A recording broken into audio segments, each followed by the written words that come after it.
मैंने ऐड कर दी। कहाँ दिख नहीं रही मेरे को, कर दूं स्टार्ट फिर? इन दोनों की प्रेजेंटेशन जरा ऑफ कर। Hemanand, can you take down your presentation, please? You're on mute. Yeah.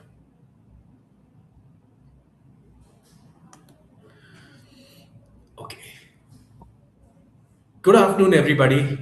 I'm Yashwendra Singh, editor of CIO Now, ObserveNow's platform for enterprise technology leaders, and I welcome you to this webinar themed From Threat Detection to Clean Recovery, Building a Cyber Resilient Data Infrastructure organized jointly by ObserveNow and IBM.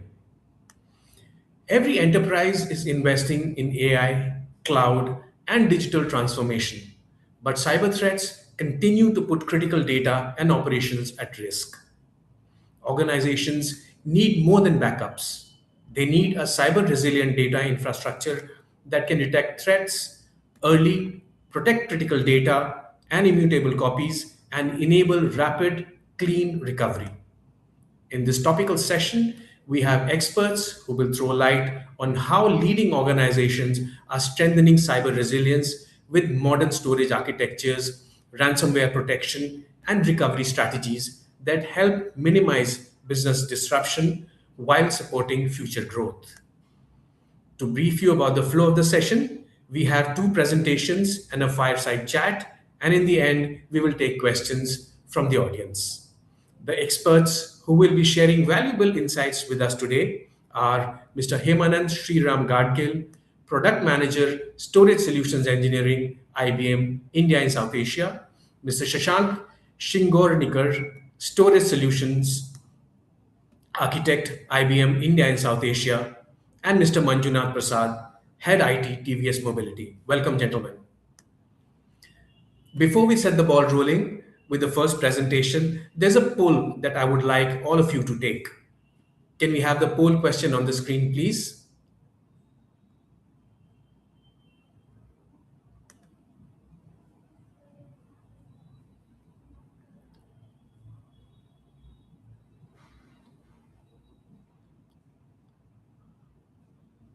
Can we have the poll question?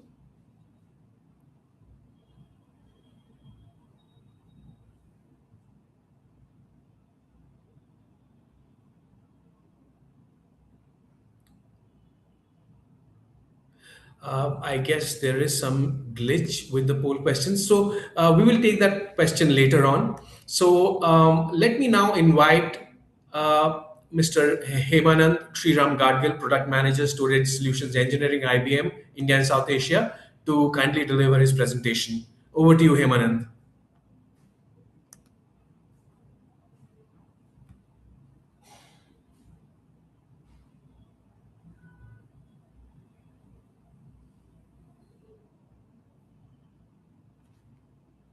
Hemanand, you're on mute. Kindly unmute yourself.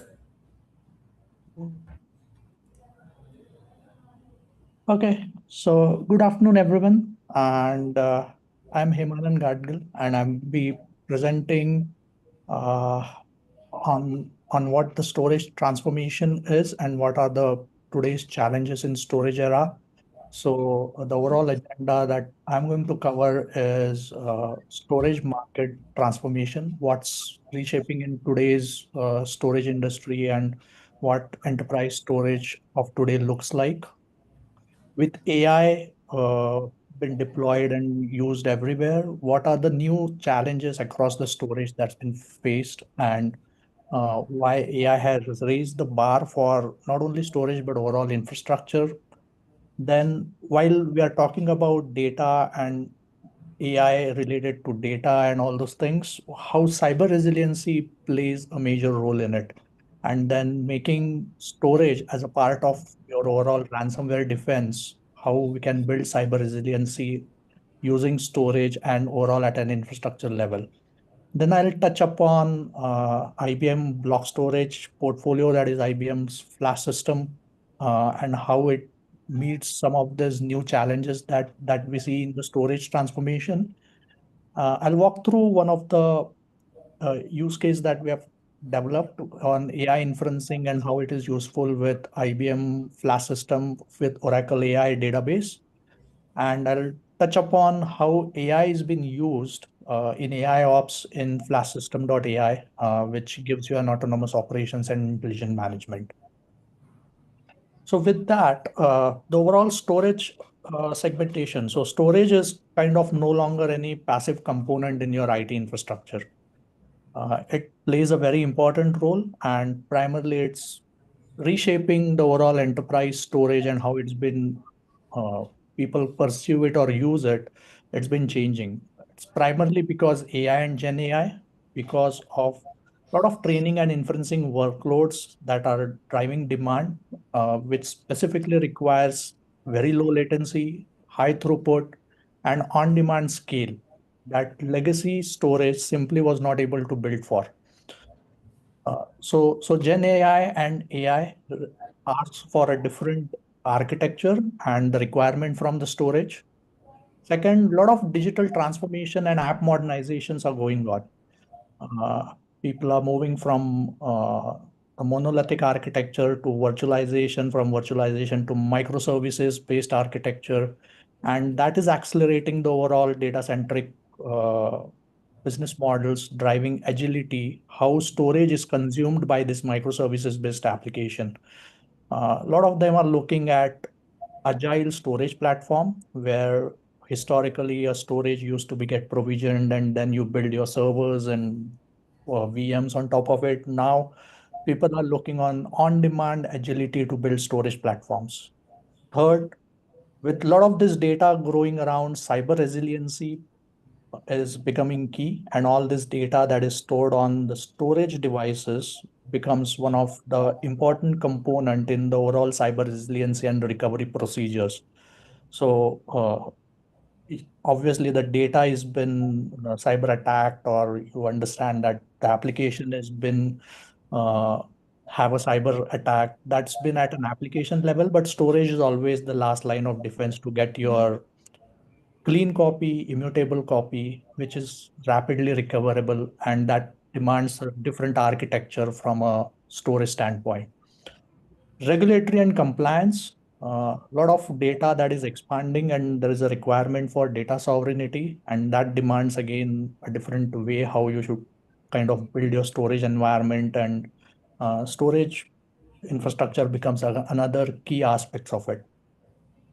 With rising cost across the energy, sustainability and ESG goals around storage has become important. And not only the amount of storage that is increasing, but the latency requirements are also becoming very demanding.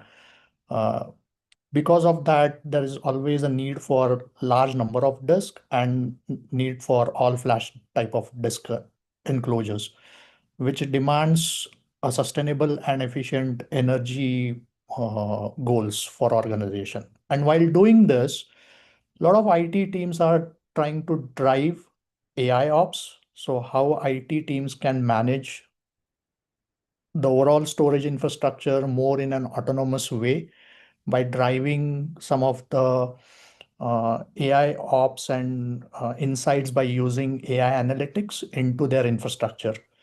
So these are kind of themes that are getting transformed and how people are looking at storage. So if we start talking about AI, the training and inferencing plays an intense demand on the storage. Low latency, as we discussed, sustained throughput, and predictability to access the data. So this is more important. So previously, the applications were built primarily for peak workloads. Now you're talking about a sustained low latency application so that your GPUs are not sitting idle, and it gives you a continuous throughput at an highest point. So storage is no longer just feeding applications. It's basically determining how organizations wants to use their GPUs, and they should not be sitting idle. So all this is driven not only from a latency or throughput standpoint, it's basically the data is also growing very exponentially. So all AI training data sets sitting in edge, IoT-based data, telemetry data, compliance-driven retentions, all that just is growing data sets that are sitting on storage at a different layer. So data could be hot or data could be cold, depending upon on which life cycle you are on, or for that particular data and the retention period around it. All this is growing at very fast rate. So this demands a very low latency support for your training and inferencing cycles. So this is one of the primary uh, demands from an AI standpoint, which storage industry is looking at. Second, cyber resiliency, as we spoke. Cyber resiliency is not only ransomware protection, it's moving into the storage layer. So basically what I'm saying is cyber resiliency moving inwards, which means cyber protection is moving in up to a storage level, because backups alone do not guarantee rapid recovery. And everyone is increasingly looking after anomaly detection. How can I protect my copies, and how could I recover these copies at a faster rate? Uh, Previously, it was always disaster recovery. I have a natural disaster, and I could have a specific RPO and RTO, and I can be able to recover my application. That's where the storage architectures were built for replication, synchronous replication, asynchronous replication, which no longer is it is required from a DR perspective, but cyber resiliency, which gives you some additional challenges, and storage infrastructure and the storage architectures needs to be designed to meet those requirements. Like, can storage, whatever data written on storage, can we do anomaly detection? Can I have an immutable copies of the data at a storage layer? How fast I can recover those copies? If my backup is compromised or if my primary storage is compromised, what are the different architectures that would help me to recover this? And we'll go through a larger solution on this in the second half of the session with Shashank, which talks about more on the cyber resilience standpoint and the overall solution, how it looks like. Apart from that, as the data is growing and the things are becoming more and more complex, and with faster demand, low throughput, cyber resiliency, protected data, all those things, it's becoming more and more challenging to manage this IT infrastructure. With IT teams manage more data, but with fewer specialists and specialized skill sets. So how AI can be adopted or used in the daily operations to reduce the daily complexity around storage? It was always historically in last couple of decades that storage has to be always available, data has to be 24/7 available. Now it has become even more important. And with the layers of complexities that's been added, everyone is looking at on-demand storage availability, on-demand provisioning, and how all these complexities can be reduced with AI-assisted operations. While we do AI-assisted operations, how safer can we have these decisions with limited operational risk? And can performance and simplicity work together? That's the kind of questions that people are trying to explore. Can I use AI to automate some of my storage, and what's the differentiating architecture that I can build around storage? As we said, a lot of low latency applications building up. There's always a need of high performance storage, but as we move from the disk technology, from HDD to SDD to QLC and few other disk types, NVMe is kind of becoming a standard, which is NVMe, which delivers very low latency for database virtualization AI type workloads. QLC flash, so basically it's all flash, is the standard across the industry. NVMe within that is very high performance tier. QLC is primarily used for increased density and lower cost per GB. And then how can you simply move this tiers of data across your environment to make a simpler operation and reduce your footprint for power and efficiency, combinations of this depending upon what your data lifecycle is and which type of disk technologies that you can use behind it. So these are some of the standard trends that we are seeing across the block storage industry, and people are trying to figure it out how their current architectures are there and can transform into to meet some of these challenges and requirements. With that, I'll quickly walk into what IBM Flash System is and what is this platform available and can deliver to some of these requirements that are evolving. So IBM Flash System is an advanced all-flash storage arrays. It comes with an Flash Core module FCM5, which is a next generation NVMe over Fabric, and it has an embedded AI. So if you look at the overall architecture, it's built on Flash Core module, which you can have inline compression, encryption, and then quality of services built on it. The protocols support, you can have FC, which was de facto standard few years back. Then you have 𝐈𝐧𝐝𝐢𝐚'𝐬, then NVMe over Fabric, and then we have support for ZOS for our high-end storage. Then there are three different types of flash system models that are available. That is Flash System 5600, 7600, and 9600, and each has the hardware and software capability are more or less same. The only difference is they're catering for an effective capacity that is different, and that's why they are catered to a different environments. Like for an entry level, it should be 56. If you have little higher requirement from a capacity standpoint and performance standpoint at enterprise level, then 76, and then you move on to 9600. It comes with a software called Storage Virtualize, which is the same base software across all the three platforms, and policy-driven high availability replication and policy-based replication technologies, which can help you to build HA environment as well as synchronous and asynchronous replication. It also supports safeguarded copies, which is a snapshot-based immutable copy, and you can build your cyber vault story around it. You have something called IBM Storage Insights Pro, which is an AI ops, which helps you to do predictive analysis and anomaly detection, and it helps you in doing your proactive call home management. The workloads that you can work with is all type of core banking, all applications, SAP, Oracle, virtualization environments. It could be cloud native or in AI ML type of environments.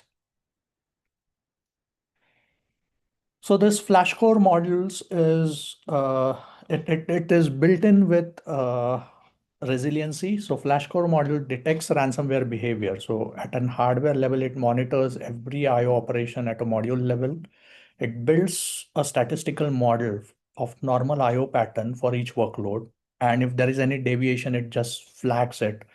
And that deviation and matches with ransomware encryption signature. So this could be detected using those FCM4, FCM5 modules at an hardware level. So Flash Core module has a capability to do detect ransomware behavior. You can preserve your immutable snapshots and trusted data sets. Because it's built on all flash, recovery options are faster, and any suspicious activity, if it's been detected by the statistical model at Flash Core level, it detects that and triggers and timely response. So protection is now built in within the storage platform and at a Flash Core disk level module. So this kind of matches to some of the requirements from a cyber resiliency standpoint that we want to build. Then from a performance and efficiency standpoint, it's an end-to-end NVMe enabled for high throughput. It has very low latency demand and demanding workloads. Data reduction uses capacity efficiently, and compression is there, so your overall storage consumption goes down. So per TB capacity on the floor requires less power and cooling requirement because of compression and faster responses for your resources. It has a simplified management. It's a single unified management platform across your any model that you have for flash system. Then Storage Insights is an analytics tool which helps you to get the capacity needs, inventory information, performance trends. It's more of an AI ops kind of tool which will help to get some trends analysis of and the performance analysis of the storage that's been deployed and gives you an insights into your storage environment. With Storage Insights and AI assistant within the storage within the flash system.ai, and we'll cover a little bit of that in the further sites. You can do some administration steps and understand and prioritize the actions that you want to do. So these are some of the models. I'll very quickly run through this. So 5600, it's kind of entry-level storage arrays with encryption AE256. It comes in 2U form factor, and then storage virtualization and stack and safeguarded copy. It comes with all the full software capability stack like virtualization, safeguarded copy, storage insights, cloud tiering, thin provisioning, deduplication, all those kind of things. 7600, again, at an enterprise level, you can have PBHA, PBR for replications, for zero RPO, zero RTO, metro sites, between your sites, and primarily used across databases and SAP HANA type environment. And 9600 primarily for high-end architectures. Again, it's just a datasheet numbers to build your applications and depending upon the model type that you want to build. I'll quickly walk through one of the use case for IBM Flash System for AI inferencing with multi-model databases, and it's been developed with IBM Flash System, Brocade B-type switch, primarily for Oracle AI 26 AI database. So since with Flash System and FCM5, there are the database, the Oracle 26 AI demands two kinds of workloads primarily. From an OLTP workload standpoint for rational tier, it requires a very high IOPS, low latency, write concurrency and predictability. And the vector tier of Oracle 26 AI, which is primarily for RAG retrieval type of workload, it requires high IOPS for random reads. Latency sensitive is very high. And it's basically very sensitive to sub-millisecond per IO latency requirement. And it is primarily read dominant because there are a lot of RAG retrievals that are happening. So, and it requires a bursty bandwidth needs. So to meet all these things, fiber channel has been used for a dedicated lossless fabric. And IBM Flash System with FCM5 delivered for both high-end performance as well as very low read latency and the IOP requirement that is required for this solution. So some of the features around it, like FCM4, FCM5, it is relevant for 26 AI database from a performance as well as security standpoint because of IO level threat detection.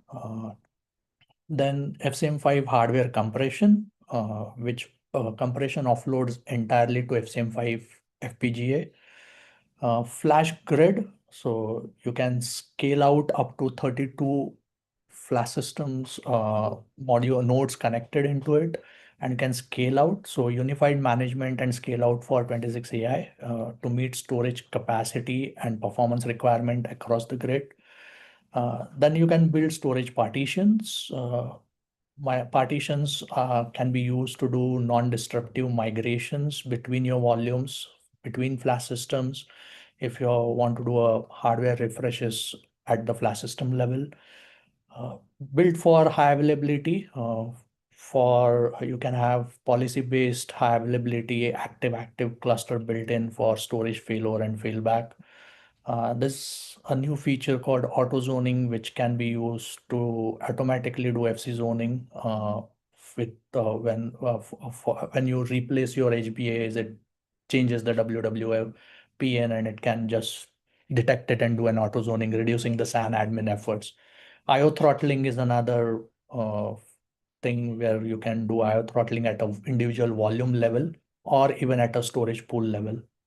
Safeguarded copy, you can take a snapshots of this volumes, and then flashsystem.ai will help you to automate some of the specific tasks that you want to build around using AI assisted. Storage insights will give you the end-to-end telemetry information around your storage environment that's been built around it, and everything is built around NVMe for low latency capacity. So this is kind of an AI workload that's where the flash system would be useful and can meet some of the trends that we're seeing in market, like protection, detection, high availability, immutable copies, and then agentic way of doing the things. Flash system.ai, it's basically a natural language for storage, provisioning and monitoring. So using flashsystem.ai, you can basically provision storage to natural language request, manage volumes with less command line command line expertise around it, and using the AI prompts, you can do a lot of day-to-day activities around the storage, which brings in simplicity in terms of managing the storage environment.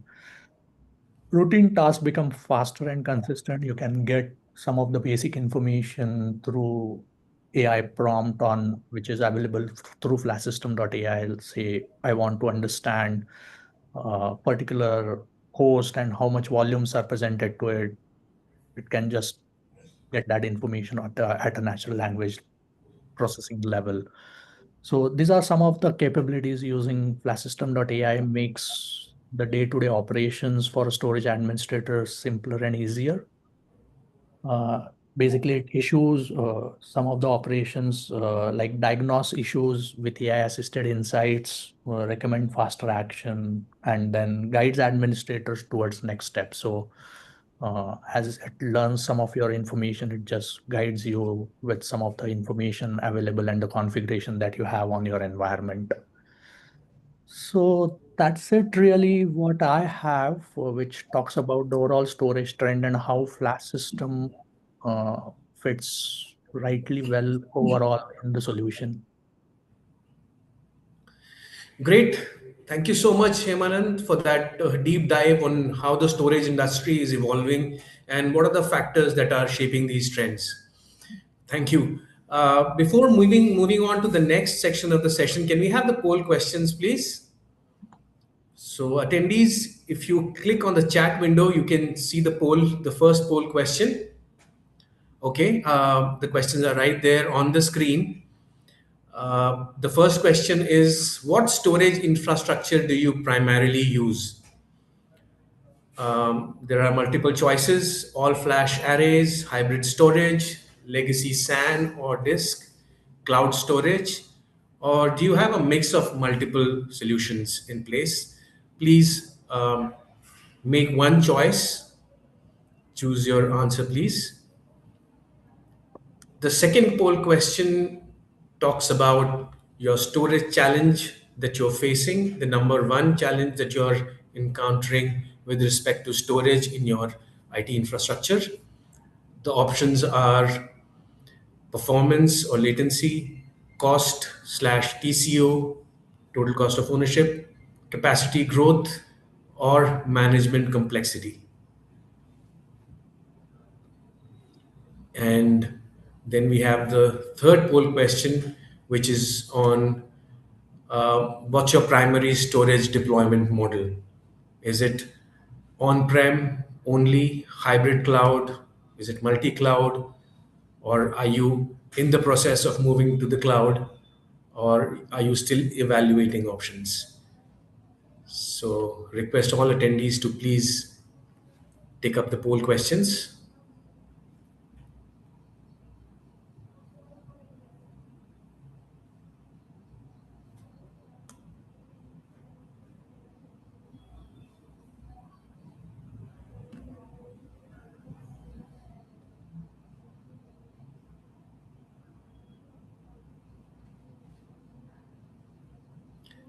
Great.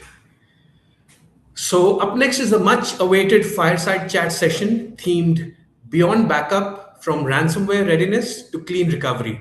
And joining us in this session are Mr. Manjunath Prasad, Head IT TVS Mobility, and once again, Hemanand. Welcome, gentlemen. To start all rolling, yeah. Uh, Let me start by asking Mr. Manjunath.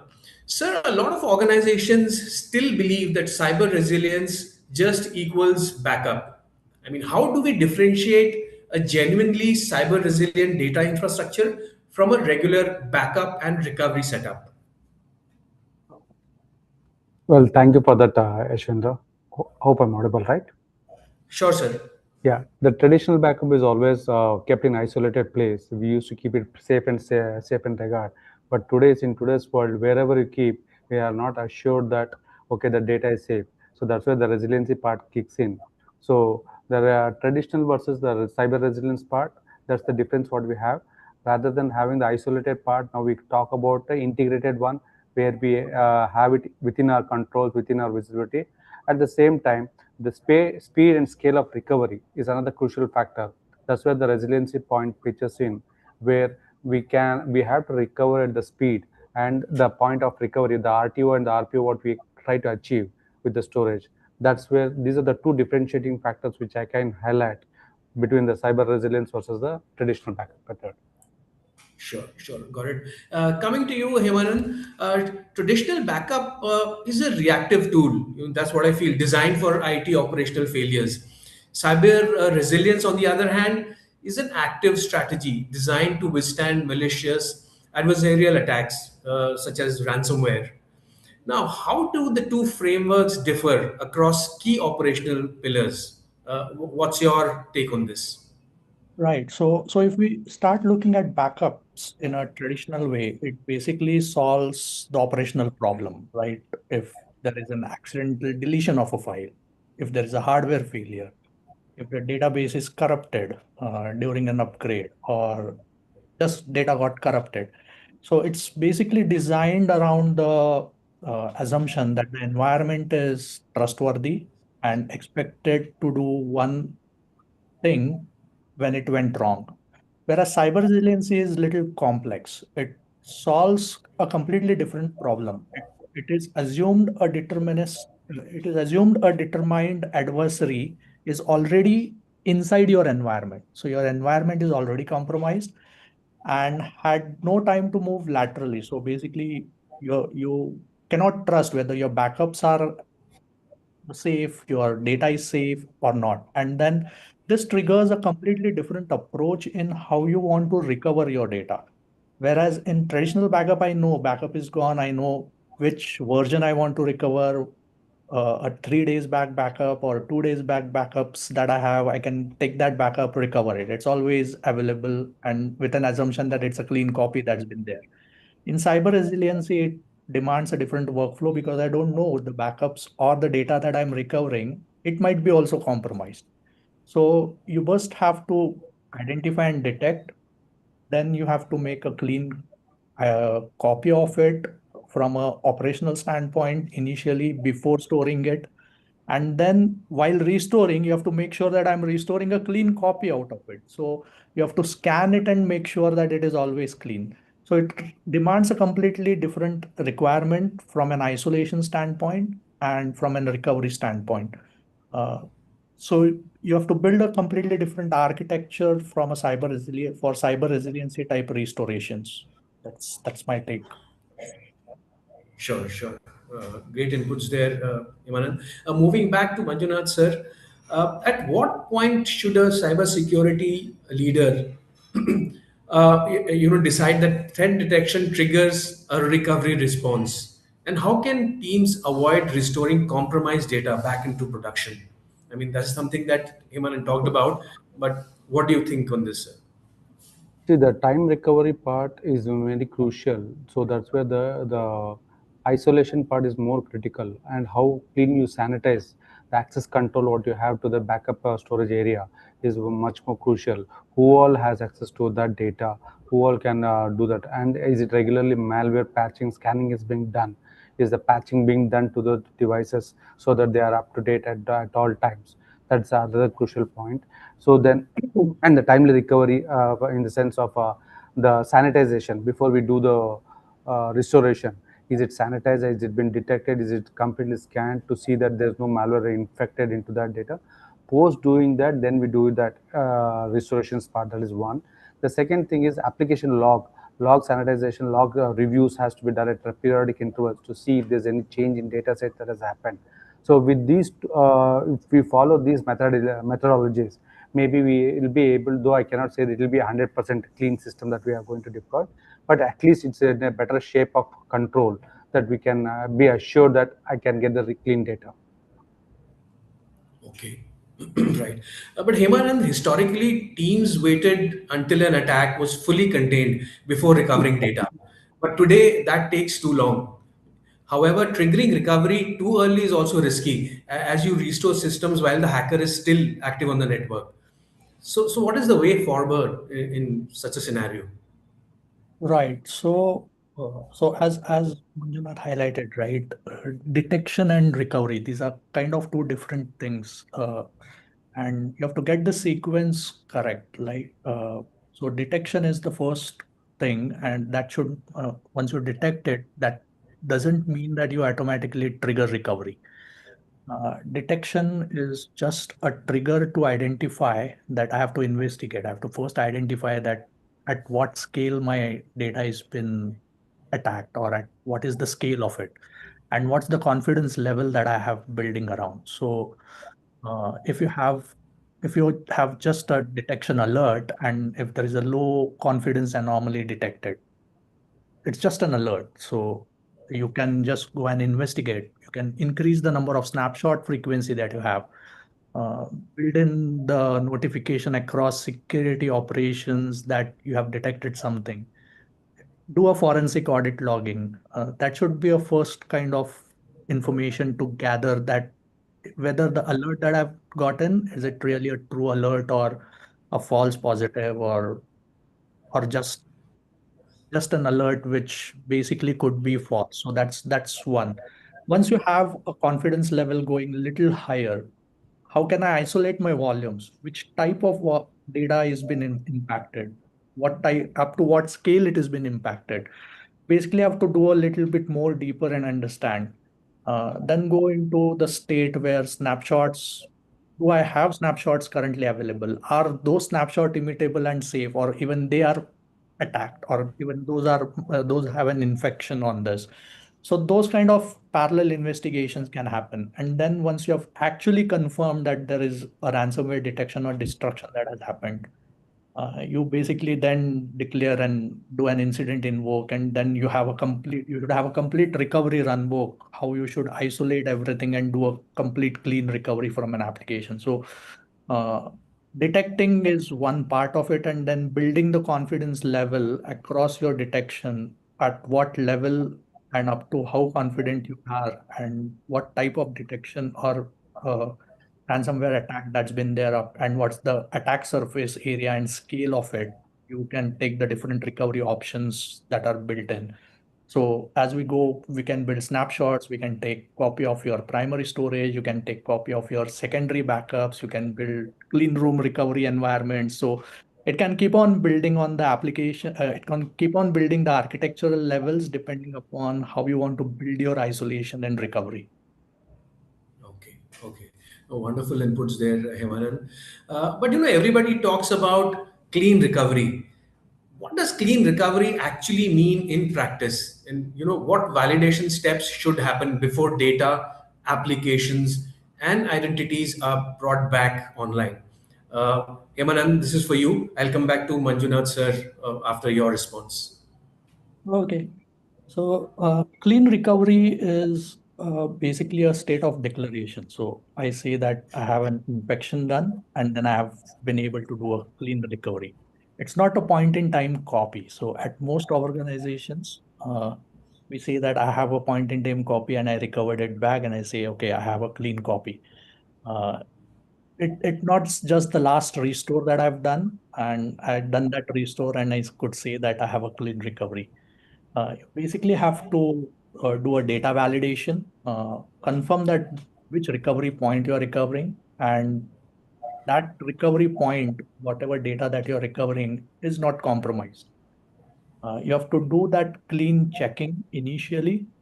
Make sure you scan before you recover that data in an isolated environment. Make sure that it is free out of any current malware signatures that's been detected, and then do the recovery. Validate that data has been recovered properly, and then the overall infrastructure is up. It's not only about data, but up to infrastructure layer, the whole application is completely recovered to the normal state and across all layers of infrastructure till the application layer, the recovery is been there. Data is one part of it. It could be network, it could be port, it could be application layer recovery. So all that has to be coming together when you start talking about recovery as a whole. Sure, sure. Manjunath sir, your thoughts on this? Well, Hemanand has rightly pointed out that just adding to that, there are three crucial components that I foresee. One is the access control to the data storage. What is the access control part? The second thing is the regular malware scanning of that particular data. And the third thing is that the data integrity verification, regular verification. These are three additional steps which I agree with Hemanand that has to be added to that. Okay, sure. Moving on, this one's for you, Manjunath sir. Immutable copies are now widely discussed as ransomware protection. What are the most common implementation pitfalls for cybersecurity leaders who architect an immutable data strategy? Well, from that point of view, I have three crucial points which I can think of right away. One is the misconfigured retention log periods, misconfigured access to the controls to the data storage part. Then the retention logs will not be properly configured. They would have been kept at some point of time. It would not have been overviewed or viewed or something like that. That is one. And the second key point will be on the service account exposure. The kind of service account that we have handled for a particular action that would not have been reviewed at all or removed after the activity is over. That's another key area which I see as an exposure point, common pitfall that we see. And the third thing is whenever we share the site offsite, the tightness, the gap, the offsite vaulting, what we saw, vaulting, that should be airtight so that we don't have unnecessary anomalies to be having access to the data so that it will be safeguarded. So these are the three potential pitfalls I see which happens in our day-to-day environment. One is the access part, second thing is the data integration part, and third thing, offsite vaulting. Sure, sure. So Hemanand, your take on this? Do you echo Mr. Manjunath's sentiments there? Or would you like to add anything beyond what he shared? Yeah, I echo the same things what Manjunath highlighted. These are some of the very key common pitfalls which we see. Apart from that, I probably want to add a couple of them like immutability. Generally, people keep management plane and the production plane, the immutability copy on the same network or same place. That is actually a bigger pitfall because your management and production both on the same plane, and you say it is immutable, but it's actually not because you have compromised one of it. So uh, that is another common pitfall. So you have to kind of segregate your management plane as well as production plane. Another thing which we see regularly is people take snapshots They could say it is immutable, but they use that snapshot for testing. Uh, those are immutable snapshots. Those are just available, should be made available and accessible only when you have a cyber resiliency incident. There's different non-immutable snapshots which you can use for testing environments. And another thing is the frequency of the snapshots that you are taking. How fast you want to recover from a cyber incident. That will drive the RPO and RTO requirements and the frequency of the snapshot. So you have to align your snapshot frequency requirement, which will well with the ransomware detection as well as protection mechanism that you have built in within your infrastructure. Wonderful. Great inputs by both the gentlemen there. We are reaching the end of this section of the session. So I've got one final question to both of you, starting with you, Himanand. With AI workloads accelerating data volumes and new data sets being generated, how should CIOs and CISOs reevaluate protection priorities, data classification, and recovery priorities for the AI era? Okay, so since AI workloads are growing dramatically, the RPO and RTO requirements are for AI workloads are completely different. So retaining a large model for days and weeks and not hours. So you need some stringent RPO and RTO requirements and checkpoints, whereas the data volumes and cost is playing a bigger role across the AI workload. So, and as I've mentioned in my presentation earlier, originally the environments were designed for peak workloads. So during, say, I have a reporting database. During my weekend reporting, at the end of weekend, I have this peak environment. So I design my CPU and storage requirements to meet that peak. Now with AI workloads and different type of AI assisted RAG models and inferencing models people are building, uh, it's not designed, the requirements are not around peak performance requirements. It's basically a steady, consistent requirement, and that too at a very low latency. So, and it has to be always available. So, from an architectural standpoint, protecting that data and then having a low latency application to consistently use the infrastructure that's been used for AI, the compute, the GPU part of it, and the storage latency part of it. That plays a very important role in building the overall resilience in architecture in AI workload today. Sure. Great. Final thoughts from your end, Manjunath sir? Well, from my side, I would say that adding to what Hemananda said, two key things that come out is one is data classification. In the modern AI era, the data classification itself goes through a lot of changes. Earlier, we used to have it as prod data. We had many minimal sets of data classification. But today in the AI era, every data set is in a different combination altogether. So data classification is very critical now to have handle the AI era. And second thing is embedding data protection as part of our AI model journey itself. And the initial concept itself, we have to build integrity as part of our journey in the AI models. So that's another way of protecting our data. And the third thing is whenever we try to do a recovery part, we should be doing on a tiered approach rather than doing a step-by-step, rather than doing the whole database and then coming to know that no, this is not doable. It's better to follow the tiered approach so that we go step by step, do a smaller set of the data, see for a validate it, see for its validation, and then ensure it's the right data, and then go for the complete data restoration. So this is the key thing that we can do to ensure that we are having a clean data set.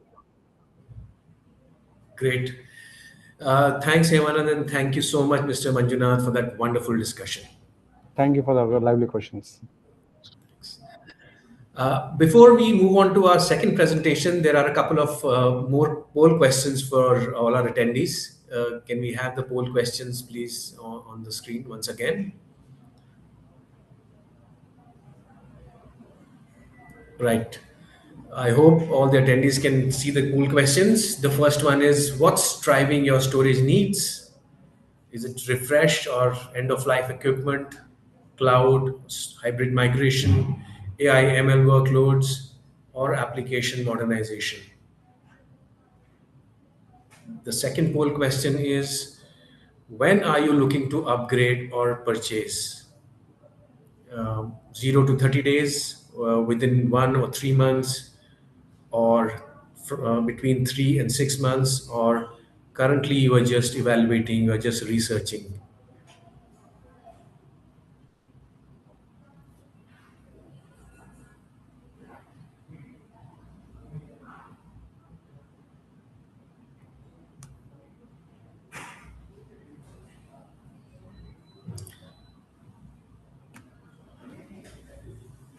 I hope everybody has taken those two poll questions. We now move to the second presentation of the session.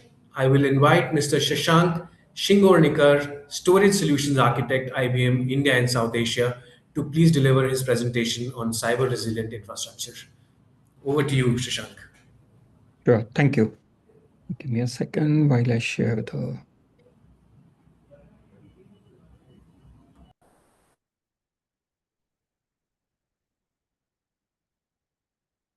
Okay. Good afternoon, everyone. Now, the speakers before me, you have heard him saying a lot about the cyber resiliency and the cyber resilient infrastructure and how Flash is helping on it. So I'd like to take that discussion a little further. Today, it has become a board level concern rather than simply an IT responsibility. Most organizations, they have invested heavily in the prevention, and yet they relatively remain successful in defending those attacks. So can we, it's actually the question now getting asked is, uh, can we prevent every breach? Yeah. Or can we, instead of simply put, once the breach occurs, how quickly can we recover the critical operations when the prevention fails? So our discussion today, it will be focused on that, how the business continuity can be achieved as quickly as possible, so that we are back online. Let's look at the first thing. The data has evolved and the threats are targeted. Everybody would agree with this now. Today, the disruption nature has fundamentally changed. Years ago, we used to be planning primarily for localized disasters, right? For such as flooding, earthquakes, data center outages, right? Today, the disruption is engineered by motivated adversaries. Each of these eras, like you see, they bring their different set of problems, and then the adversaries have changed. Sometimes it was nature. Now we know them as hackers. These are the ones which are really targeted. So there will be a disruption. These are intentional disruptions to the business operations, to the supply chain, to the it goes for the lot of them will almost always will go for the identity theft, the data theft, and it will be out there. It will be monetized. That information will be used for monetization purpose, right? Now, what are organizations left with? They have the data that is exploded across cloud, the SaaS platforms, the core systems for the AI environments. This is really a challenging world. More data, and the data keeps on coming. It is keep on getting generated, right? Now, for the financial institutions and the other regulated industries, resiliency must now encompass the prevention, early detection, containment, rapid business recovery, all those things that we heard before, and also as part of the panel discussion. So let's look at how this has grown and how the silos attacks have created a lot of different risks. The issue is no longer just the data growth. The challenge is managing that rapidly growing data across the fragmented organization silos. Security teams, infrastructure teams, application owners, compliance teams, and business units, they often operate independently, right? But during these cyber incidents, these silos, these silos, they actually become the obstacles.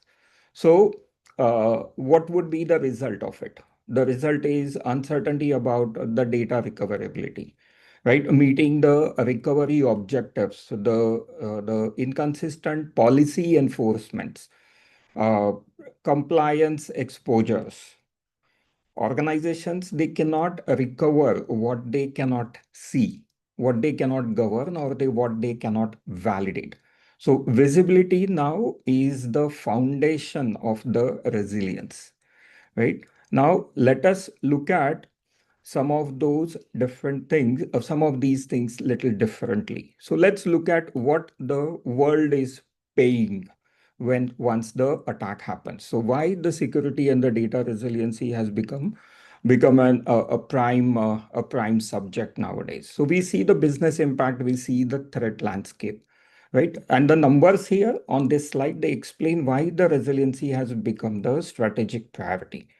The breaches, they now contain the financial consequences through incident response, operational disruptions, regulatory penalties, customer attrition, brand damage. So now at this point, the requirement is the organizations, they will end up spending months identifying what happened before, in fact, the restore can take place. I'll just quickly touch base on one of the examples. Many of you have heard about this.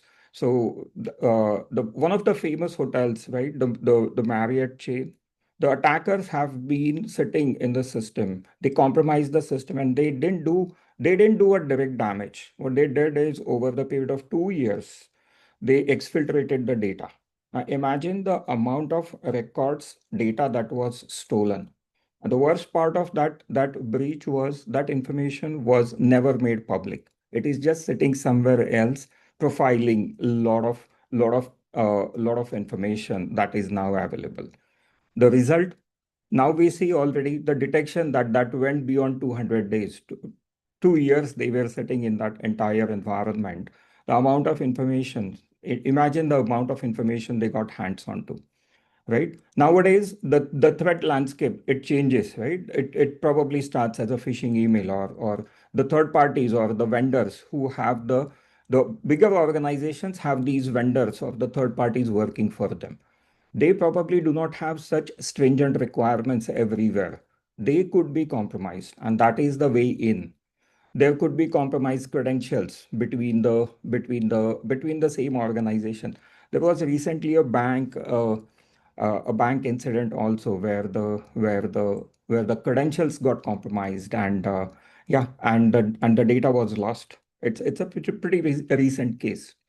So all these things, they will have the business impact. So the average recovery time, if this is going to be a cyber incident, right now, even though I'm calling it as a ransomware recovery, it can still be the cyber incident, and the average recovery time is 23 days.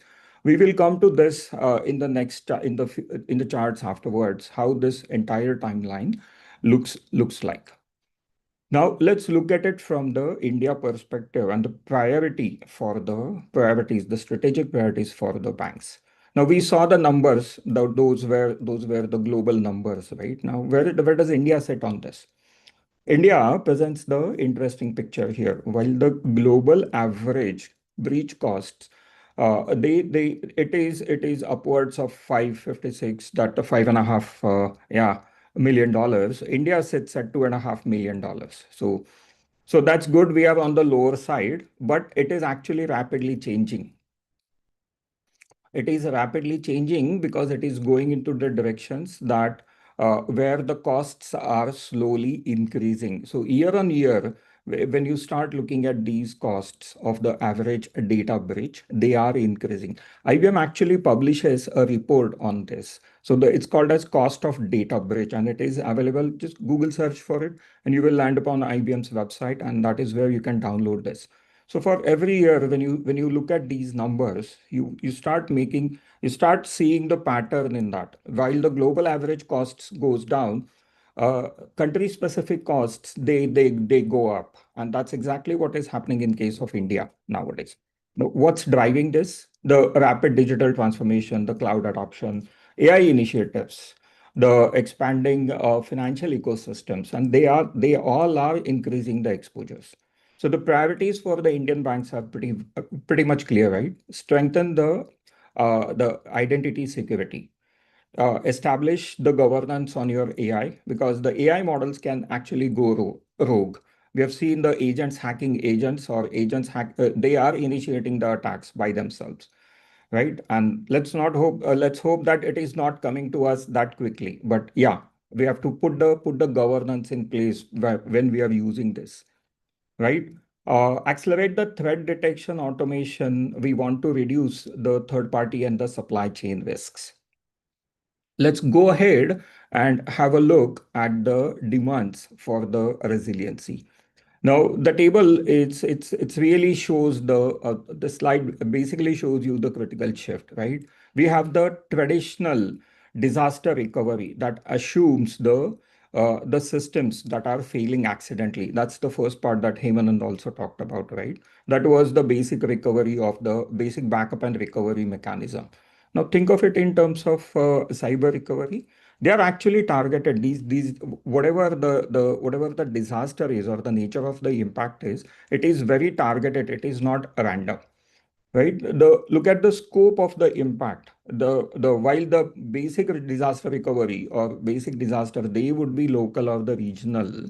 The cyber recoveries, the attacks are always and always lateral. That means your recovery is now on the global scale. The recovery points, that's the worst part of any recovery, and that we have been talking about it extensively. In case of a normal disaster recovery, yeah, it is known. I deleted my table yesterday or day before, so I just need to go back 2 or 3 days in point. But yeah, cyber recovery, yeah, when was the data impacted? Now imagine Marriott people finding this out since when the data breach started occurring. The duration of the impact ultimately leads to the days, and those days they turn into the weeks, right? So a lot of things they will change when you are looking at the cyber recovery part. Now, which is where we want to start thinking about the resiliency, right? The resiliency is it's the maturity journey, right? Most organizations begin with disaster recovery, and the advanced organizations, they will integrate it with business continuity. And the market leaders, they will be moving towards the resiliency cyber resiliency, as well as the operational resiliency. Two different phrases, right? So ultimately, the organizational resilience, it will become an enterprise capability that will encompass technology, that will encompass people, governance, risk management, crisis response.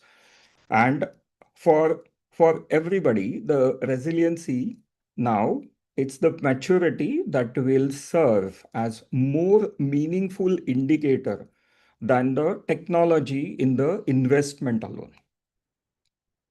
right? Let's now look at the end-to-end workflow.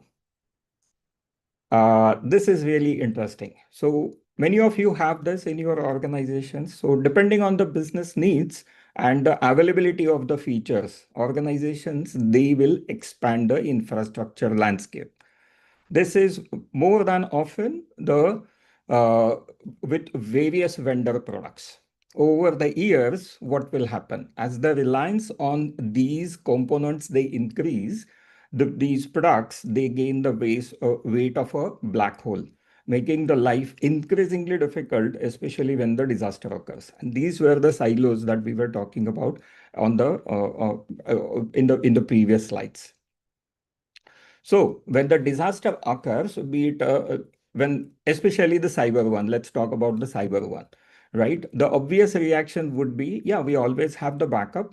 Let's restore them. But yeah, it's a cyber attack, right? Or it's a cyber, it's a cyber threat. Which attack, which backup will you restore? Which media, backup media do you need? Is there a process flow in place, right? Is there a process flow with clear guidelines? How about the orchestration of the human and system resources? What is the level of automation? All these and many more questions, they will give rise to the need of the end-to-end resiliency. Now, let's very quickly look at the traditional versus the orchestrated restore. The traditional recovery is investigative, and the orchestrated recovery is always predictable.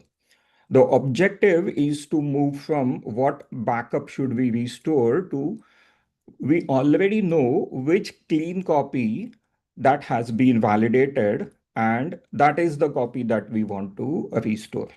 That is the transition that will dramatically reduce the downtime, uncertainty, and then the operational risks as well. So let's very quickly look at the incident timeline also. The compromise often begins long before the detection. And by the time the organization identifies a threat, the attacker may already have moved through multiple systems. That's the lateral move we're talking about. Every day lost, it increases recovery complexity, recovery cost, the business disruptions. This is why early threat detection combined with automated recovery workflows, it will produce some of the strongest returns on the security investment or the cyber security investments. Yeah. So what is IBM doing about this? So let's look at the IBM's data protections strategy, right? Now, not all the data that you have in the organization, it deserves the identical protection. And you all will agree with that. Some of the data that is, especially from the compliance, how much of the, let's look at this part. So how much of the data is the hot data that is actively used? So that's the temperature of the data, right? The data that is used actively, that's my hot data. And the one that is really almost used for the compliance purpose, that's always will be the cold data. Where exactly are you storing that data? Now, if that data is getting stored on the tape, then or the archive storage, then you know that it's really the cold data. So you would want to store it offsite somewhere or on the worm devices. But then as you move away from the production systems, you see the RPO and the RTO that our experts talked about, that also increases. So what will you need now to achieve the operational compliance? You want to have the information as available on your primary or the secondary storage. But the moment you move to the secondary storage, the data temperature also lowers. So you can't really use your primary system for everything. And as you move away from the primary system, the secondary system or the use of the secondary system, when it becomes imperative, the data temperature lowers as well. That's fine as well, because on my primary system, I want to keep the data that is actively used, hot data that it will be. But then I want to also retain some of the things that I can use for the quicker restore. The rest of the data I will start sending to my secondary storages. Yes, keeping into mind there will be an increased RPO, RTO. So while we have understood this, let's look at the resiliency framework. So you all heard when the experts were talking as part of the discussion or also as part of the presentation that Hemanan gave. Resiliency, when we look at the entire resiliency part, there is no silver bullet here. Right? It always should be thought about a layered approach. And then the layered approach should be any one of these, or these are the concentric rings, I would say, not any one of these, but all of them together. So they will form my governance, they'll form the observability, they'll form the data security, they'll form the protection, isolation, the air gap, right? Everybody is talking about the air gap solutions. The automation piece, that is where the recovery will be quicker, because I know exactly there's not human intervention is not required. I click on something and then I know behind the scenes the entire flow will take place. I need those snapshots. I need those immutable snapshots. That's where my traditional backups will come in. That's where my system level snapshots will come in, right? A lot of these things, they will help you. These are the concentric rings of circles, right? Where one layer fails, and it will fail one of or the other days, because everybody is getting creative nowadays, right? The AI-led attacks, they will always find one or the other hole and they will try to come in. And when the first layer is breached, there is still an obstacle standing in front of it. That will be my next layer of obstacle that it needs to go through, right? We also let's look at the end-to-end resiliency, right? This will show you from the application level all the way down to that anomaly engine. So we talked about how do I know my snapshot is clean, right? So do we have a mechanism in place? Yes, we do. While the flash system is providing the storage for the applications, the safeguarded copy, they form the first level of defenses, right? And then it is instantaneous. It's the storage level snapshot that happens. What happens afterwards? What we want to do now is, now that I have taken the copy of my primary data volumes, I want to now immediately scan them, make sure that there is nothing. So there is already one level of protection, or the first layer that you have seen, because it is flash system, FCM5 devices we just heard about. They have the anomaly of the threat detection. But if something passes through that, then there is still a second layer, which is the deep anomaly scan engine. And this is provided by IBM Storage Sentinel. Now, how do I orchestrate this whole thing? Do I have to do it myself? No, there's no need. There's an orchestration tool available. So the copy data management, that's our tool. And that will do this backup. This will create the safeguarded copy for you. It will also mount that restore that safeguarded copy into a clean room environment. It will trigger the anomaly scan. It will scan the copy and will indicate to you that this copy is clean. So when you are going to perform the restore, in case of a cyber incident, you know exactly which copy you can trust now. So let's look at the solution. So how does the overall picture would look like, right? So I've tried to depict here a typical three-tier architecture, right? Three-tier architecture. There are browser clients or there are application clients, and they will come into the come and connect to the application server, which will fetch the data from the database server, right? And then the storage for this is provided by the flash system. So the very first thing that you want to do in this case is register the flash system with storage insights. That's the control plane that we have. So the flash system with FCM5, any alerts, any anomaly that it detects now, it will immediately send an alert, or the alert will be raised in the storage insights, which can now log a ticket on your behalf into ServiceNow, so the ITSM workflow can get triggered. So now there you go. You have the first level of defense available with the compliance cycle wherein your application owners are notified. Go next, and then we have the rest of the orchestration defined here. So you definitely want the monitoring, right? We talked about observability. So QRadar, the number 5 here listed, that is the one that will be doing the monitoring of this entire environment. What it will monitor? It will monitor the traffic. It will monitor the actions, the logs. We heard about them, right? We talked about them. How do you understand the logs? Are my logs telling me something? Yes, they will tell you a lot of things. Those logs can be analyzed by QRadar. The actions by the DBAs, the actions by the storage admins, the data exfiltration that is happening, right? The traffic that is happening between the teams, that will be captured by QRadar. The orchestration piece, copy data management, that will make the safeguarded copies. It will scan them through Sentinel, and it will give you the confidence that your copies are clean. These are the different swim lanes. They will talk about that end-to-end workflow over the days, how it will be. This is the day 0 application, day 1 application. So while we talk about this, we can really dedicate an entire session on this whole on this whole storage solutions, on this entire solution. What I want to now leave you with the resources that are available. We have made videos around this. We have written red papers around it. On your screen, you see the QR codes. You can scan these QR codes and get access to these papers. This is the quick handy link. Finally, I want to thank you for your time. The incidents, the cyber incidents, they will happen. They should be treated as the business continuity events, not purely the security events. Thank you very much.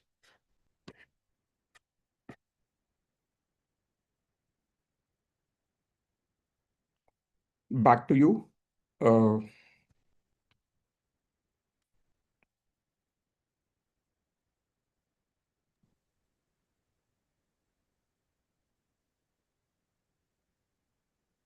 I think, Yash, you're on mute.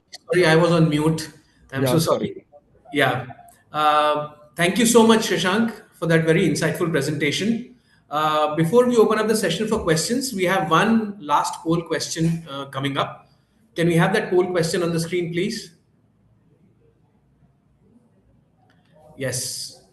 The last question is, what matters most in your decision when it comes to storage? Is it performance, speed, cost savings or total cost of ownership, cyber resiliency or security, AI/analytics readiness, or is it ease of management? Request all the attendees to please take this poll.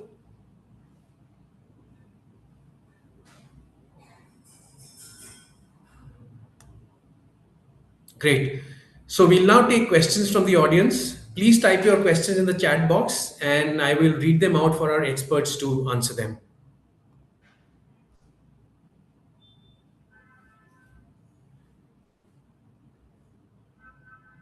Are there any questions?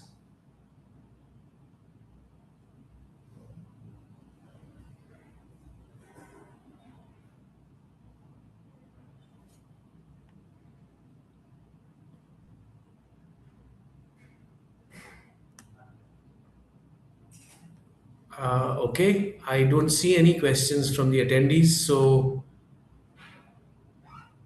I think we can wrap up the session. Well, the session highlighted that true cyber resilience transcends traditional backups, requiring an active, intelligent infrastructure capable of ensuring clean, rapid recovery against sophisticated ransomware threats. Experts underscored that immutable storage, proactive threat detection, and strategic validation are essential to maintaining operational continuity in an era of accelerating AI workloads and digital transformation. As organizations evaluate their storage, integrating robust, secure architectures is no longer optional but critical for business survival.